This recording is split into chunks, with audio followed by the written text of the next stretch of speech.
All right. We didn't plan it this way, but my gas or pass is related to PRS. Oh, okay. Keep it on that creed train.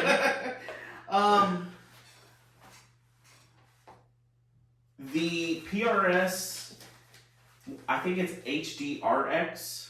Oh, yeah. It's the Hendrix amp. Now, there's two models, right? Isn't there a higher power one, like 100 watt? I would do the 20 watt. Yeah.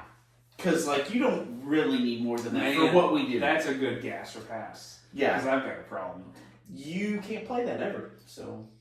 Not very often. Not very often. Just at home. Pretty much just at home. To rattle your windows. That's all it's meant for. I can turn the cabinet. Oh, and it's a great coaster. It's a really good coaster. Don't put your beers on your pedal boards. Put them on your amps. Maybe don't do that either. Yeah, don't do that. So, PRS, yeah, there is a small part of me that really gasses for a smaller wattage Marshall sound. Mm-hmm. And I've thought about that type of thing. I've thought about that new JTM head they've come out with. That's a 1 watt though, isn't it? Or is that 20? No, it's 20 watts. Okay. The 1 watt JTM head that we should have bought years ago, 50th anniversary, that it still beats me up today. Yeah. That's the one I should have bought. But that's not the point right now. But I think about that. I think about the Studio Series Plexi stuff. They've got the 800 and stuff, which I'm not as interested in the 800. But I think about those a lot, the Dr. Z Remedy, and I think it would be great. Most of the time when I play a lot of those amps I just mentioned, I've not got to play in person.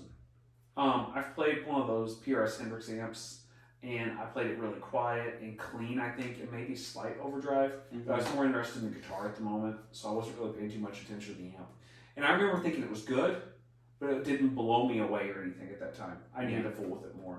But, and my other problem is with them is cabinets. Yeah.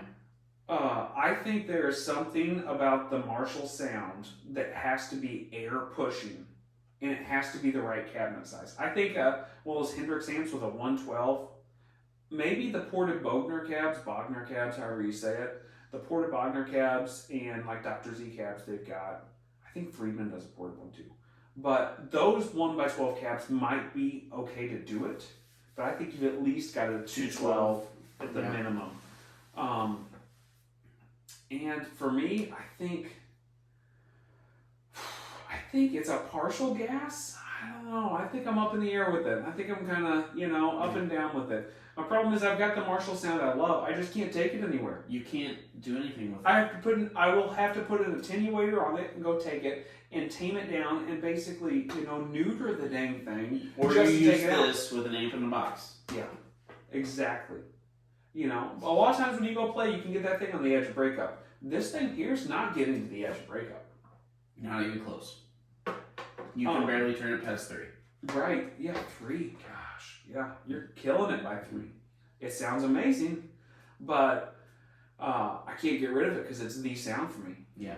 So, for me, the PRS Hendrix amp, I would say I'm going to give it a gas. Yeah. I'm going to give it a gas. I'm not done with that yet. Yeah. I want to revisit that in those small Marshall-style heads again and really revisit them. Because apparently Paul, he actually dug into Hendrix's old amp. He had the real amp, and it's not like a piece-by-piece, perfect replica of it. Right. But he said it's a sonic replica. And, PRS, I'm not a huge, PRS guy personally. Sometimes their stuff's kind of, for me, is a little hit and miss for what I like, because I'm just more of a vintage guy. I like vintage styles more stuff.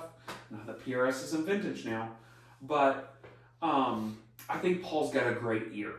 So if he's saying it's a sonic replica of Hendrix's real amp, it's probably great. Yeah. It's probably I will say PRS, I think, hands down, has done the best job on any coil tapping or splitting. Absolutely. PRS. For a do-it-all guitar, PRS is probably the best. Yes. Probably the best style guitar. Unless you want to go the route of Super Strat with humbucker and the bridge. Yeah, but we're not getting into that. So yeah. ain't nobody got time for that. Ain't nobody got time for that.